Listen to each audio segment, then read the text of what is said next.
একজন সত্যিকার ভালো বউ তার জীবনের সবচেয়ে বড় নিয়ামত মনে করে দুনিয়ার তার স্বামীকে। কারণ সবাই তার সাথে বেঈমানি করবে, আমার স্বামী কখনো আমার সাথে বেঈমানি করবে না। সবাই আমার হাত ছেড়ে দিবে, আমার স্বামী কখনো আমার হাত ছাড়বে না। এখানে যারা বিবাহিতরা আছেন, আমি ছোট্ট মানুষ হিসেবে শ্রদ্ধার সাথে একটা কথা বলি। এক ঘরের নিচে থাকলে, একই ছাদের নিচে থাকলে অনেক কিছুই হবে। মন মালিন্য, পক্ষে বিপক্ষে, পছন্দ অপছন্দ অনেক কিছুই হবে। এগুলাকে ফোকাস দিয়েন না, ডিভোর্সে যায়েন না। কারণ ডিভোর্স করে যেখানে যাবেন সেখানে যে মহাসুখ পাবেন এরকম কোনো গ্যারান্টি নেই। যেখানে আছেন থাকুন, আল্লাহর রহমতের আশা করুন। ডিভোর্স কখনো সমাধান হতে পারে না। স্বামীর কাজ হচ্ছে স্ত্রীদেরকে মায়া প্রদর্শন করা, মহাব্বত প্রদর্শন করা, কেয়ারিং প্রদর্শন করা। আর স্ত্রীদের কাজ হচ্ছে স্বামীদেরকে ভক্তি করা, শ্রদ্ধা করা, সম্মান করা। দুইজনের পক্ষ থেকে যখন এই ইসলামের নিয়ম দুইটা চলে আসবে, অশান্তির সংসার অশান্তির হয়ে যাবে। সুবহানাল্লাহ। স্বামীর কাজ হচ্ছে কখনো কারো সামনে তার স্ত্রীকে ছোট না করা, আর স্ত্রীর কাজ হচ্ছে কখনো কারো সামনে নিজের স্বামীকে ছোট হতে না দেওয়া। কেউ যদি বলে তোমার স্বামী তো এমন, আপনি বড় গলায় বলবেন আমার স্বামী যেমনই হোক এটা আমার স্বামী, আপনার কথা বলার দরকার নাই। কেউ যদি বলে তোমার বউ এমন করেছে, আমারটা আমি দেখবো, সম্পত্তিটা আমার। দুইজনের ভিতরে যখন তৃতীয় পক্ষ ঢুকে যায়, জামিলা সব জায়গায়। যত মামলা কোর্টে আছে আপনি একটু খেয়াল করে দেখেন, দুই ভাইয়ের মাঝখানে তৃতীয় পক্ষ ঢুকছে, ওই তৃতীয় পক্ষই আজকে দুই ভাইকে লাগাইয়া মামলা করাই দিচ্ছে। যত ডিভোর্স আছে সবসময় সব জায়গায় দেখবেন তৃতীয় পক্ষ আছে।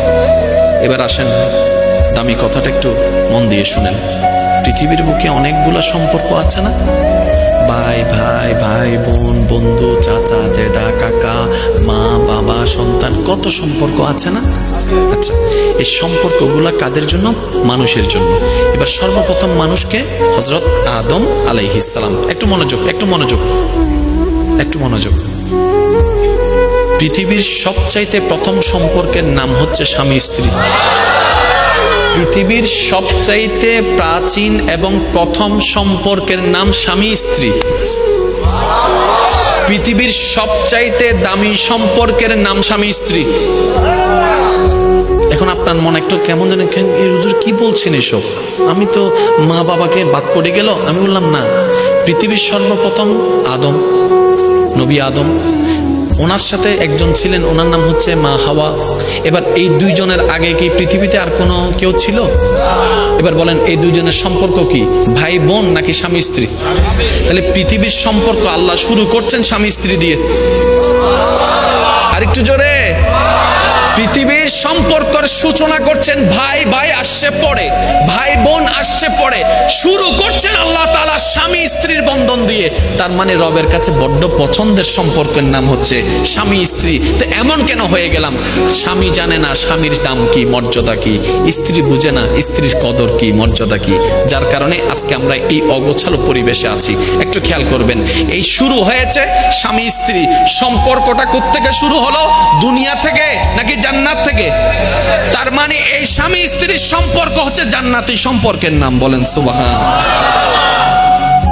আল্লাহ আমাদেরকে এটার মর্যাদা, সম্মান দেওয়ার তৌফিক দান করুন। যে ইসলামে আমাদের বোনকে নিষেধ করলো একটু আগে, পরপুরুষের সামনে যেও না, সেই ইসলামে আবার আমাদের বোনকে বলছে স্বামীর সামনে যখন যাবা একটু সাজগুজ করে যাও, একটু ফ্রেশ হয়ে যাও, একটু পারফিউম দিয়ে যাও, একটু সুন্দর করে যাও। এবার আমার বোন প্রশ্ন করছে, ও ইসলাম, অমুকের সামনে আমাকে তুমি যেতে নিষেধ করেছো, আবার অমুকের সামনে তুমি আমাকে নিজেই যেতে বলছো। তা এতটুক তো জানি তোমার আদেশের মধ্যেও কারণ আছে, নিষেধের মধ্যেও কারণ আছে। এবার একজন নারীর জীবনের সবচেয়ে দামি সম্পদের নাম কি? সুন্দর না ইজ্জত? আমি সবার মুখে শুনতে চাই। একজন সত্যিকার ভালো নারীর জীবনের সবচেয়ে দামি সম্পদের নাম হচ্ছে টাকার চাইতেও বেশি, গাড়ির চাইতেও বেশি, বাড়ির চাইতেও বেশি, গয়নার চাইতেও বেশি, সেটার নাম হচ্ছে ইজ্জত। একজন মেয়ে সব দিয়ে দিতে পারে, ইজ্জত দিতে পারে না। একজন মেয়ের সবচেয়ে দামি সম্পদ হচ্ছে ইজ্জত। এবার ইসলাম বলে আমি তোমাকে ওই জালে ওদের সামনে যেতে নিষেধ করেছি যেখানে তোমার ইজ্জতের উপর হামলা হওয়ার ভয় আছে, ওইখানেই যেতে বলেছি যেখানে তোমার নিরাপত্তা আছে, ইজ্জতের কোনো ভয় নাই। সুবহানাল্লাহ। একজন সত্যিকার ভালো স্ত্রীর জীবনের সবচেয়ে দামি সম্পদের নাম হচ্ছে তার স্বামী। মাকে, বাবাকে, পরিবারকে সবকিছু ছেড়ে ওই স্বামী নামক শব্দটাকে খুশি করার জন্য সবকিছু ছেড়ে অচেনা এক পরিবারের মধ্যে চলে আসে। সুবহানাল্লাহ। আসে তো আসে, খুব অবাক লাগে, এবার মানাইও নেই, একদম ম্যাচিং হয়ে যায়। যেখানে যাই সেরকম একটা মেন্টালিটি আল্লাহ পাক তাদেরকে দান করেছেন ম্যাচিং হয়ে যাওয়ার জন্য। একজন সত্যিকার ভালো বউ তার জীবনের সবচেয়ে বড় নিয়ামত মনে করে দুনিয়ার তার স্বামীকে, কারণ সবাই তার সাথে বেঈমানি করবে, আমার স্বামী কখনো আমার সাথে বেঈমানি করবে না। সবাই আমার হাত ছেড়ে দিবে, আমার স্বামী কখনো আমার হাত ছাড়বে না। এখানে যারা বিবাহিতরা আছেন, আমি ছোট্ট মানুষ হিসেবে শ্রদ্ধার সাথে একটা কথা বলি, এক ঘরের নিচে থাকলে, একই ছাদের নিচে থাকলে অনেক কিছুই হবে, মন মালিন্য, পক্ষে বিপক্ষে, পছন্দ অপছন্দ অনেক কিছুই হবে। এগুলাকে ফোকাস দিয়েন না, ডিভোর্সে যায়েন না, কারণ ডিভোর্স করে যেখানে যাবেন সেখানে যে মহা সুখ পাবেন এরকম কোনো গ্যারান্টি নাই। যেখানে আছেন থাকুন, আল্লাহর রহমতের আশা করুন। ডিভোর্স কখনো সমাধান হতে পারে না।